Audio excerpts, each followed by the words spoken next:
Hi, welcome to Kettering Daily. Today is Thursday, October 20th. I'm Carrie Basson with the Kettering Schools, and my guest today is Cindy Smith, and Cindy is the coordinator of our Kettering Early Childhood Education Center. That's a mouthful. Yes, Welcome, Cindy. Great to have you here. Thank you. And we're going to talk a little bit about a really neat project that you kind of spearheaded last year with Mike Kazarek over at Beavertown and with their librarian there. And it's something that you are expanding into some of our other buildings as well. So let's talk a little bit about the Ocho project. And probably we need to start from the beginning and kind of describe what it is, because I'm sure that people may not entirely be familiar with this project because it is a little bit new in this area. Yes. Most of the Ocho projects are occurring in Florida. We're about the first Ohio project to have Ocho funds to create a project called Opportunities for Children to Help Others. That's what Ocho stands for. The Ocho concept came out of the author Marilyn Perlin's experience with her own daughter, and her daughter's teacher was ill. The students didn't know how to help, and unfortunately, even in the book, the daughter passes away, but the students take up this cause to help their teacher go and visit her son in a southwestern state, and they raised funds for her to do that. It made them feel very good. So, being a real-life story, Marilyn's daughter grew up and has always been interested in community service and service projects. So Marilyn and her daughter wrote this book together and championed the Opportunities for Children to Help Others concept. So about 3 years ago, I began talking with Chip Houghton, who is a local book retailer and the supplier of books for the Ocho project. And Ocho is based on the concept that children can read books and accelerate their academic learning through reading, but also incorporating service projects. So they're not only reading to help themselves, they're reading to earn something for other people. So what we decided to do at Beavertown last year was pair up our older students with our younger students in the building. And by working on 8 projects over 8 weeks, the 3rd, 4th, and 5th graders were able to earn books for the younger students in the school. So after a period of time, and the projects were completed, we did a book fair, and I know that camera shot on this won't be great, but the Look at a Book owner, Chip Houghton, supplies all of these books for children to earn and then be given away. So the older students took their younger children, their partner, in to do the book shopping and help them pick out 3 books to keep at home forever. And then they were able to put a sticker in the front of the book that said this book was earned for you by, and their name. So the older student's name was on the younger student's book? Yes, so that would commemorate their effort. And then everyone took their books and their partners into the hall, and the hallways were lined with older children reading to younger children. It was a very gratifying project, not only for the younger kids, but mostly for the older students who made some excellent comments that I'll share with you too. And one of the things the older students were able to earn through their work was a Reading Rocks bracelet. So they were awarded a bracelet, they were awarded some surprise gifts, Tim Hortons coupons for free donuts, and they also got to get books for themselves. That's neat. I had the pleasure of being there when you kind of unveiled the library, and then the kids came in and did their shopping with their older friends. And that was so neat to see.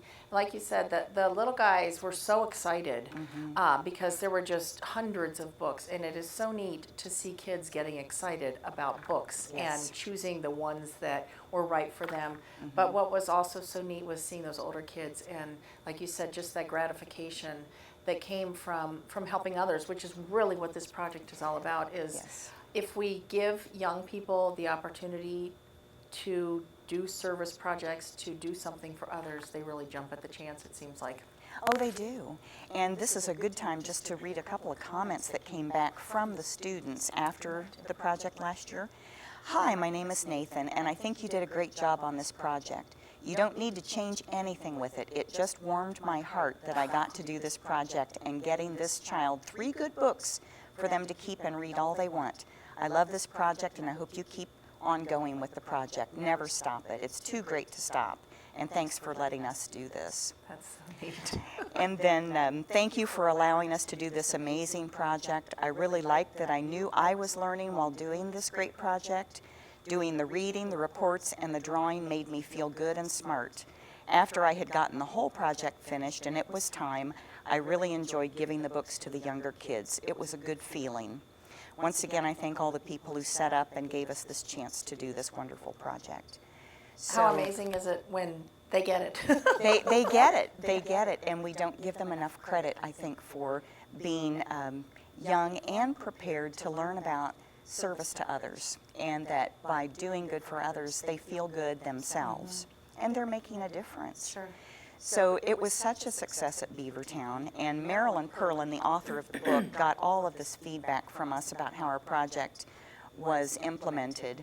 She was excited and committed immediately another year for Beavertown, and also enough funds to support 3 more schools. So this year, we're repeating Beavertown, changing up the activities a little bit, and adding Crass Elementary, Orchard Park Elementary School, and also Greenmont Elementary School. That's wonderful. And Greenmont is into their service learning right now. They're in their 8-week phase of earning books for the younger children. And talk a little about, kind of expound on that 8-week service project time period, and what are the kids doing? What are some of the projects that they're involved in? The media specialists or librarians kind of come up with the 8 activities that the children would complete over the 8 weeks. And it's a combined literacy activity that has an element of doing something for other people or discussing being good to your community and your fellow family members. So a sample of a project could be that you interview one of your older family members over a holiday and write about an experience that they had giving back to someone else or doing something that made them feel good. It also might be reading an autobiography of someone that they admire and then interviewing someone in a nursing home that maybe was part of a war and talk about the feelings that they had during their service. So it really wants the concept to link literacy and service is strong. But you're right, I think the takeaway that most of the students get from this is not that they read more books, Right. it's that they did something for other people.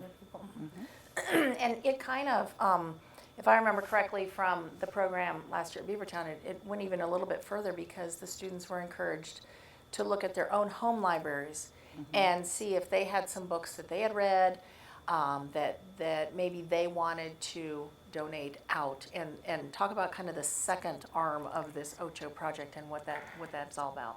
And that second arm is an amazing piece because it takes it from a local emphasis to more global, because the books that they are bringing in, our author packages up and takes with her to another country where the children don't have resources such as books. Last year, she went to Peru and took boxes of books for children there. And this year, she is going to China. And she sent a slideshow that we will be showing the children about the conditions of schools in some of the remote areas of China.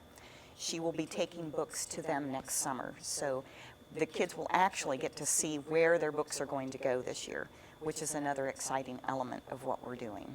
How does that impact kids? Do they realize kind of the difference between a classroom in a school building here in Kettering, Ohio, and maybe what children in Peru are dealing with? Is that something that we try to educate them about as they're donating those books so that they understand the true impact that they're having?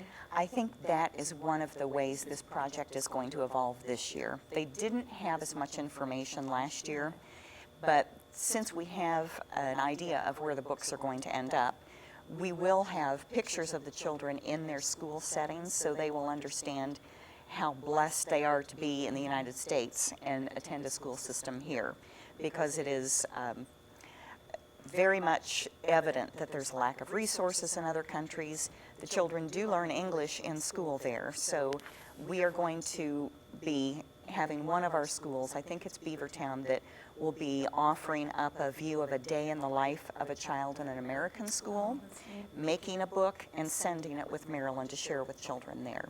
She's very excited about that concept, so that we'll be kind of educating and donating at the same time. And you said this kind of was centered in Florida. That's really kind of where it got its genesis. But I bet she's pretty excited to have hooked up with you and here in Ohio and to bring that to our kids here in Ohio. She's thrilled. She is the wife of a former or retired executive from Nathan's Hot Dogs in New York City. And that is what, where her family lived while her story was being created. And she thought so much of this that she wanted to implement grants. They retired and moved to Florida, so the first grants were given in the state of Florida. Not so many people in the Midwest know about this, and it was only through a relationship I already had with Chip Houghton at Look at a Book that I learned about the project. So he helped us get this momentum going, and I had several conversations with Marilyn the year before we started to find out what we could do that would complement what she already had established but make it more user-friendly for us. Sure. In Florida, they match one elementary building with title funding with another building that isn't title funded, so the children from one building give to the less privileged school. We didn't feel like that was appropriate for us. We wanted all buildings to participate and all kids to feel good about giving and receiving, and we didn't want to make that division of kids that have and kids that don't have, so everybody participates. That's wonderful. That's neat. And are there any plans for our authors to collaborate on another book? Are they looking at expanding? Have you heard anything along those lines? Haven't heard anything along those lines, but I know her fundraising efforts continue so that she can get those funds out to as many potential grantees as she can and spread this service project throughout the United States. And this book just kind of is the launching pad to, as you saw in the pictures, to all those hundreds and thousands of books that the kids are earning through their service and then donating out to their colleagues. So that's wonderful. And Marilyn is so generous that once a building pledges to do the project, she sends cases of books so that every staff member in the building has a copy in their classroom and the whole building can be reading this. That's wonderful. Yes. That's so neat. Well, thank you so much, and thanks very much for bringing this to Kettering and kind of expanding on that whole concept of service learning and how important that is to the children's education, even our youngest ones. So that's so wonderful. It's been my pleasure. Absolutely. If you have any questions about anything we talked about today, you can always contact me at 499-1458 or by email at Kari, K-A-R-I.Basson, B-A-S-S-O-N, at ketteringschools.org. We're always happy to hear from you and to answer your questions about your Kettering schools or about this wonderful project that we're going to be bringing into 4 of our buildings this year, which is so great. Thank you so much, Cindy. Thanks for being here. Thank you. Thank you for joining us, and we'll see you next Thursday on Kettering Daily.